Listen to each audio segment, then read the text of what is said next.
Masih bersama kami di Sido Sore. Pemirsa, Presiden Prabowo Subianto menargetkan swasembada pangan akan tercapai dalam waktu 4 tahun. Sudah sejauh mana pencapaian target swasembada pangan dan apa saja yang menjadi tantangannya?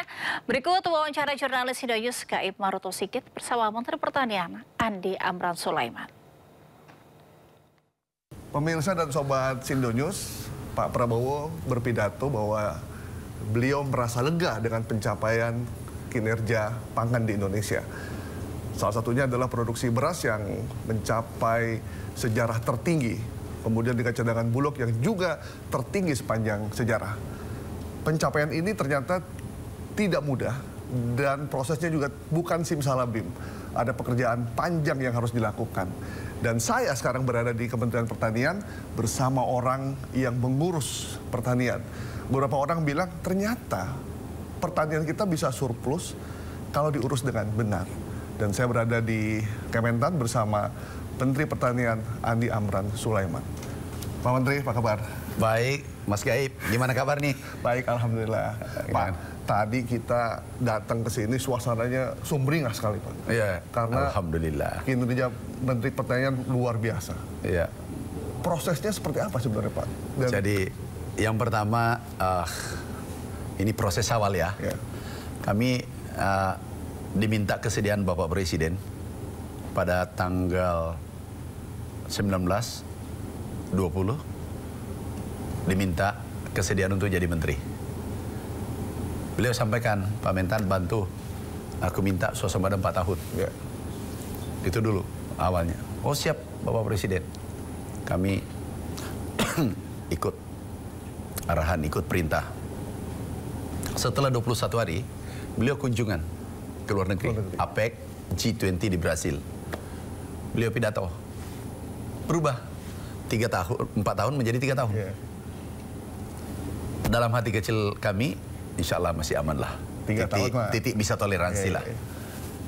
Setelah 45 hari pulang dari kunjungan, sore jam 4 kami dipanggil. Pak Mentan, tanya lagi, gimana? 3 tahun, oh siap Pak, bisa. Gimana kalau kita ubah menjadi 1 tahun? Di sini puncaknya stres. Bagaimana mencapai target ini? Dan beliau pidato, langsung sidang kabinet. Kami ingat sidang kabinet, sesudah itu langsung sidang kabinet. Sidang kabinet diumumkan, kami tidak impor 2025. Bisa bayangkan, dari 4 tahun jadi 1 tahun. Tentu ini bukan pekerjaan kecil. Kami jujur, selesai sidang kabinet, kami lewat belakang, nggak lewat depan. Karena pasti kami ditunggu media di depan kan. Lewat belakang pulang. Dan apa strategi kita? Karena beliau sudah perintahkan swasembada sesingkat-singkatnya, secepat-cepatnya. Nah ini Presiden, Bapak Presiden sudah sampaikan. Nggak mungkin kita tolak? Nggak mungkin. Sempat migran nggak Pak? Kami migran karena melakukan akselerasi seluruh sektor. Kami dulu efisiensi dulu. Efisiensi, efektif, produktif. Semua biaya perjalanan dinas, biaya rapat, nggak ada rapat lagi di hotel-hotel, rapatnya di sini semua. Anggaran ini kami pangkas. Biaya kunjungan, biaya seremoni, beli bunga untuk kalungin orang. Makanya kalau di sini nggak ada kalungan-kalungan bunga lagi. Ini refocusing, kita belikan benih, bibit, pompa untuk petani dulu. Oke. Setelah selesai, masuk tahun baru. Ini harus harga stabil. Masuk bulan puasa. Pernah beliau 3 kali telepon 1 hari. 1 hari, 3 kali telepon monitor harga. Harga daging, harga beras, harga minyak goreng. Harus stabil ya? Harus stabil. Kami H-2 puasa, lebaran, migran, jatuh. 7 jam dirawat, baru bisa bangun. Nah itu perjalanannya ya. Tetapi Presiden tahu nggak Pak Menteri sempat tumbang? Sepertinya kami tidak laporkan. Kami tidak laporkan. Berarti kita laporan sarangnya ya? 7 jam kami dirawat. Saya pikir ini bumi kayak muter nih dan tidak bisa bangun. Kami telepon ajudan, HP-nya tidak diangkat. Kami telepon dokter, Dok, bantu aku. Karena ini nggak... Untung HP aktif. Itu lagi di mana Pak Menteri? Lagi kunjung di Sulsel. Di Sulsel. Kan mau persiapan lebaran. Iya. Untung HP aktif. Kalau tidak, ya musibah. HP aktif, aku ambil, telepon ajudan nggak diangkat.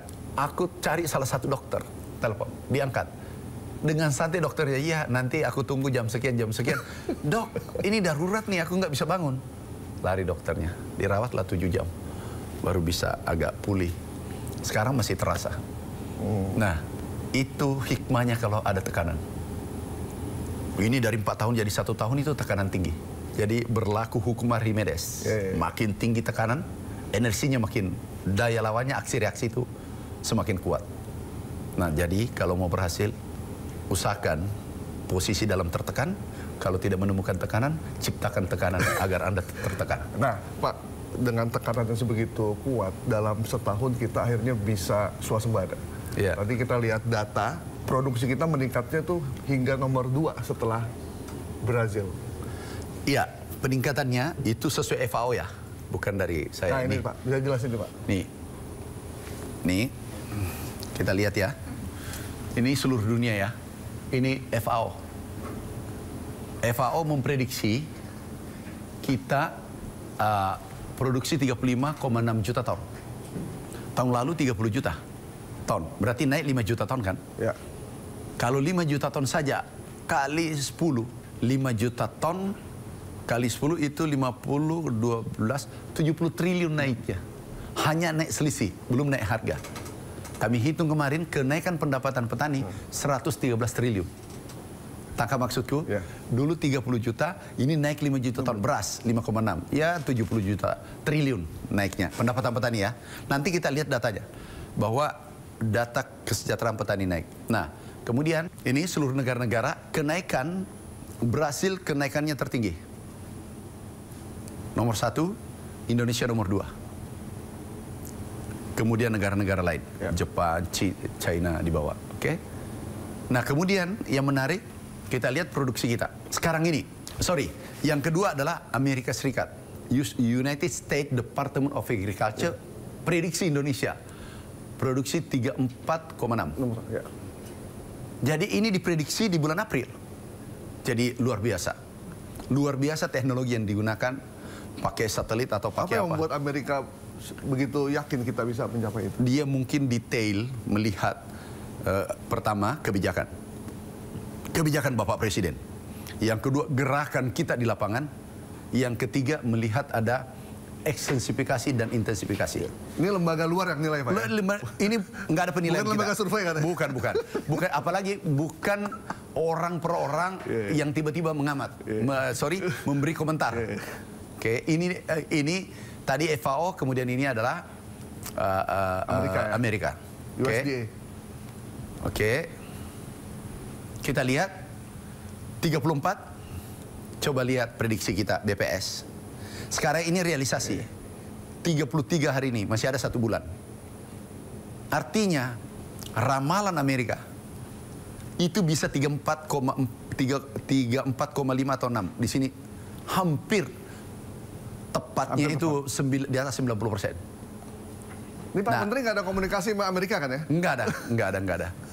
Nggak ada komunikasi. FAO cuma pernah ketemu 2 kali, nggak. Ini nggak bisa diatur. Nggak bisa diatur. Kemudian, ini kan sudah 33 kan? Sekarang ini BPS. Ini BPS kita. Kita tidak mengeluarkan data.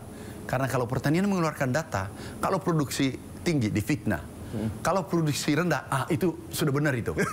Nah, itulah model-model kebahagiaannya orang kita. Kalau produksi tinggi, ini manipulasi data. Sampai sekarang. Kemarin masih ada pejabat, bukan pejabat ya, orang besar, bukan pejabat di pemerintahan, yang mengatakan orang terkenal ya, orang terkenal di Republik ini mengatakan nggak benar tuh.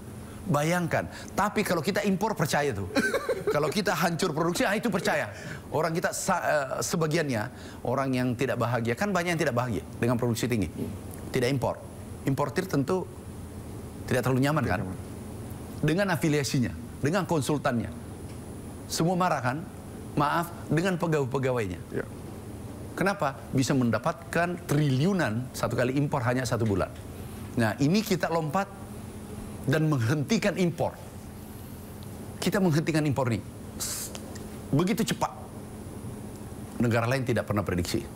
Nah, kita lihat BPS. Ini data BPS. Kemudian kita lihat lagi stok kita. Jadi semua data linear, tapi bukan data kami. Kami hanya paparkan nih. Tertinggi kan sepanjang sejarah. Ini tertinggi.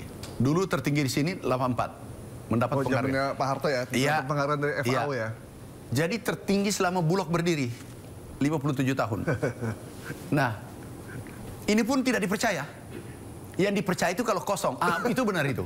Kalau kosong Bulog top, itu benar. Jadi yang ditunggu adalah kapan kita bernilai minus sebagian. Tapi petani kan bahagia. Kita kan jangan peduli dengan omongan orang. Yang penting kita di jalan yang benar. Oke, ini 4,2 juta ton. Sekarang 3,8. Mungkin akhir tahun nanti tutup buku tertinggi juga sepanjang sejarah perpindahan tahun. Nggak pernah terjadi. Aku tunjukkan angkanya. Nih, selama merdeka nih 1 juta, 2 juta paling tinggi. Ini 2 juta, 2 kali 2 juta. Perkiraan di sini 3 juta. Ya. Ini kita gunakan data. Jangan membahas negara ini menggunakan rasa. Rakyat tersesat. Harus rasional. Pendekatannya adalah rasio. Oke? Selesai. Kita lihat FAO selesai. Amerika, negara tetangga, testimoni. Bukan kita, parlemennya nih. Jadi ada jejaknya semua dan tidak ada dari Kementerian Pertanian. Nih.